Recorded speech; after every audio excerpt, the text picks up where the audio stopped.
What's up, TPE fam? The Daily Dose is about to get started, but I want to come on and just tell you guys, just in case you didn't know, the Daily Dose broadcasts Monday through Friday at 4:30 via Facebook, YouTube, LinkedIn, and Twitch. And so if you're on any of those platforms, you get the opportunity to watch this show live. We're here to help you get better. I'm talking to seasoned leaders, new leaders, entrepreneurs, managers, whatever it is that you're doing. We have something here at the TPE in the Daily Dose for you. Also, on the following day, the previous day's episode can be found on Spotify, Apple Podcasts, or wherever you consume podcasts. So get tapped in with the Daily Dose so we can help you pivot into your next. Get ready to enjoy the upcoming Daily Dose.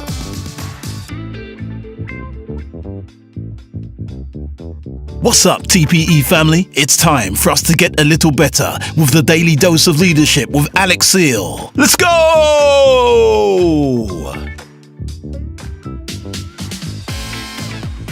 What's up and what's happening, TPE fam? We're back with another Daily Dose of Leadership with an aim, and the goal is just to continue to get better each and every day. My name is Alex Seal, and I'm excited to be here with you in the Daily Dose as we continue to discuss relevant, fresh, and content that I believe you need to help you pivot into your next. That's right. The TPE, the Pivot Experience, is all about helping you, the leader, the entrepreneur, the person who is just striving to get through the day. We want to help you get better. And the Daily Dose is a vehicle that brings information that I believe will help you do just that. So before we keep going, let's make sure you like, share, subscribe, comment on this content. I believe the more we interact with these pieces of content, the more people will get a chance to consume and to learn and to get better with us together. And so today's Daily Dose is going to be concentrated in this idea of manager versus leader, managers versus leader. You might hear this word being used interchangeably at your place of work, depending on what you're doing. Whereas, I believe that everybody is a leader in some form or fashion, but when you talk about the technical terms of being a titled or promoted manager / leader, I think there's some things that those two offices, they can be the same in one person, but some of these principles come out more in some than in others. And so the things I'm going to go through aren't necessarily bad things for one or the other. You just might want to lean one way more, just depending on what the situation is or the occasion. I found this really, shout out to the Chris Do on Instagram. I think he is the founder of The Future. I know of him because of graphic design. He's really big in graphic design. I've kind of been following him for a little bit in that area. And along with him and some other guys that I really look at when it comes down to graphic design. But he put this graphic out on Instagram that I thought was really good and really is the source of our conversation today. So the first thing is, Chris says that managers restrain people, leaders enable people. And so I do think, even though, like, obviously the knee jerk was to say, you want to be a person that enables people to do the right thing, that enables them to, pursue bigger and better things within your organization. You want to enable them to activate their leadership and activate who they can be and what they can become. The only thing that I would say that could be sometimes, again, you have to realize what your situation is and assess what is going on within your organization, is that maybe sometimes enabling them might push them a little further than you would like for them to be, or at least where everyone else is. A lot of times when you're working with multiple people, 10, 20, 30 people, you might have some people who are on the team that you might have to, in some rare instances, restrain them because how far they're going, the rest of the team isn't ready to go there quite yet. And so they might become a source of burnout for the majority. And so I really think that's probably one of the only other times. There's probably a couple more, but that's one definite big one that just sticks out in my mind, where the restraint of a manager would be applicable. But definitely, I would more so say you want to lean towards the enabling people to be leaders and enabling them to have impact in your organization. So this is an interesting one. Again, like I said, your knee jerk is always going to be wanting to go to that leader side, and naturally that's the most likely that's the better option, or the better sentiment. But there's also times where I think the management piece, as we continue to go on, you'll see where it's applicable and where it makes sense. And so number two, managers tell you how and when.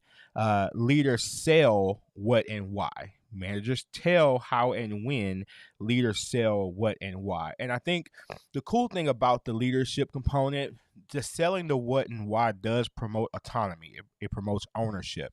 Hey, I'm going to give you the guardrails to work within what we're doing and why we're doing it. You can determine when and how those things are exercised based on the situations that you find yourself in.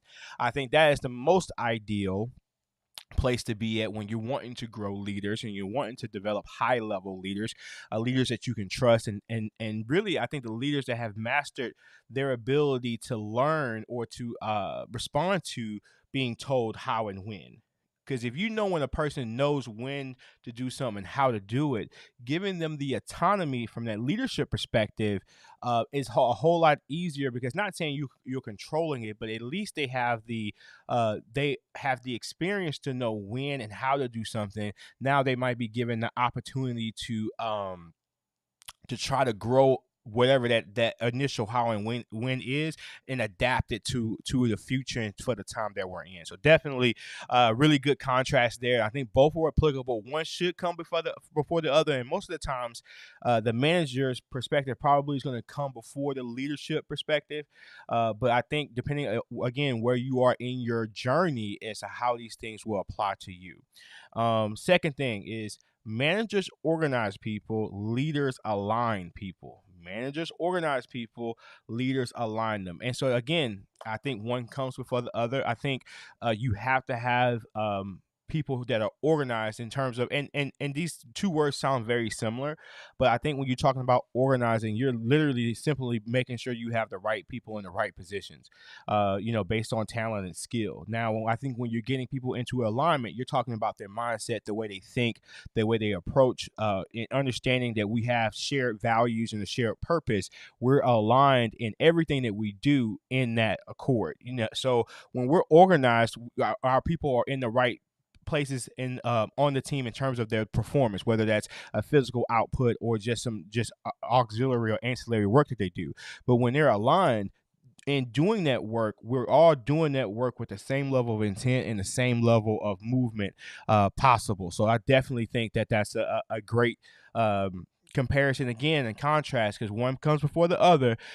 You want to get to the place to where you're focusing on the alignment versus the organization, but the organization has to exist, in my opinion, before the alignment.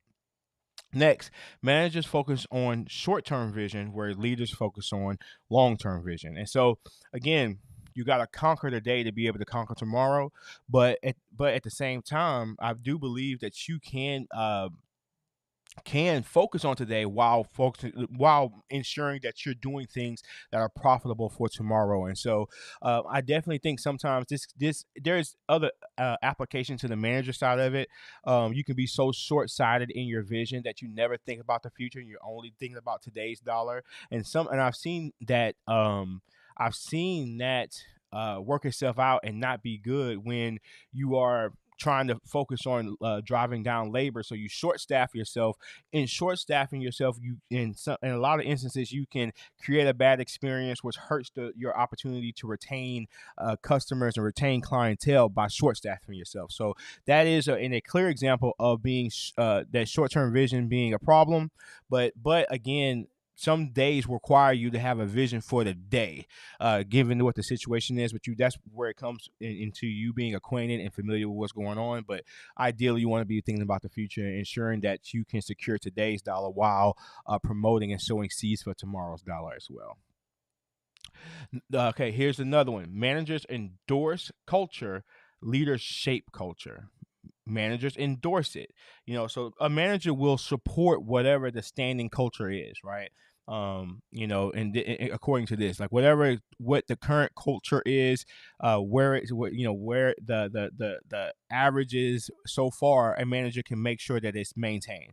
But a leader is a person who's constantly trying to make that culture better. What can they do to continue to promote the culture forward and promote activities that are profitable for the culture forward? So I definitely think this is a very important piece to consider. So having a group of managers who universally endorse the culture in terms of keeping it going, keeping where it's at, that's important. Because you don't need everybody trying to shape culture, because a lot of times when you have multiple people or too many people that are trying to shape culture, you tend to have a lack of impact, to say the least, a lack of impact and value, because you have maybe in some instances people going in different directions as it relates to culture, and you're confusing the people that you're serving. So you want to try to get in alignment as much as possible with that if you're going to have multiple people doing it. But that's just my opinion there. Next, managers value consistency, leaders value flexibility. So I'm kind of torn on this one because I'm 50-50. As a leader, I do believe that I value you being consistent, in terms of your performance, your in the things that you're strong in.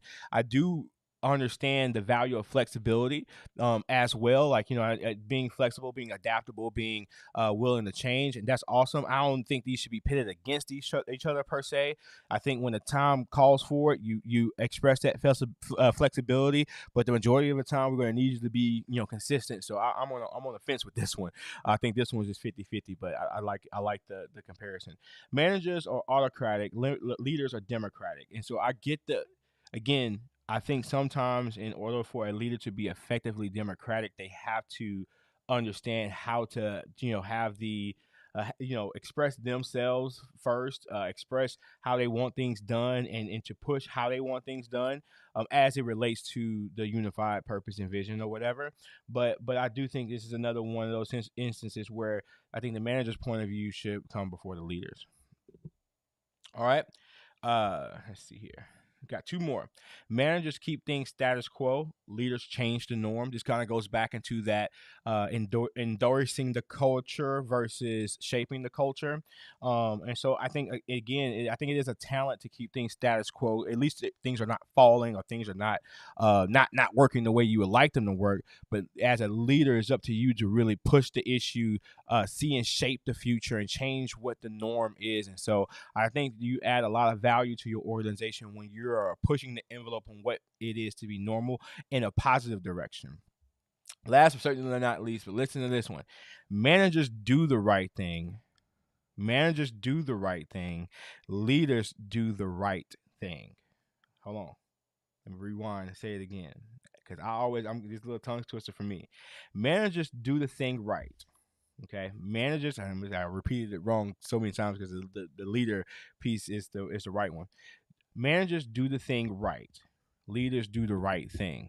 Okay, I'm sorry for confusing y'all earlier. I'm gonna say it again. Try to say it again right. Managers do the thing right, meaning that whatever the task is, they are good at making sure that the systematic piece of the task is done.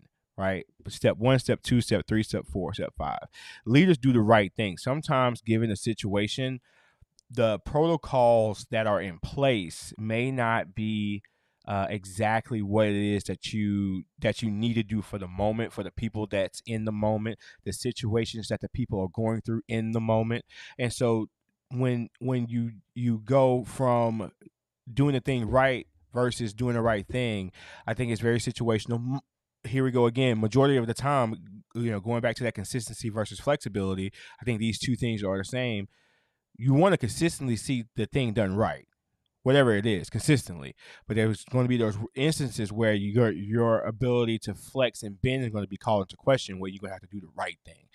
Sometimes the right thing doesn't coincide with what the system is sometimes, but the great leaders know when to differentiate between the two and make the adjustment. So, man, thank you guys so much for tuning into this daily dose. This has been another good one. A shout out again to Chris Dew. You can follow him on Instagram at the Chris Dew. He is the founder of the Future. Very fresh graphics and fresh marketing company. But thank you guys so much for tapping into today's Daily Dose. And until next time, TPE family, peace.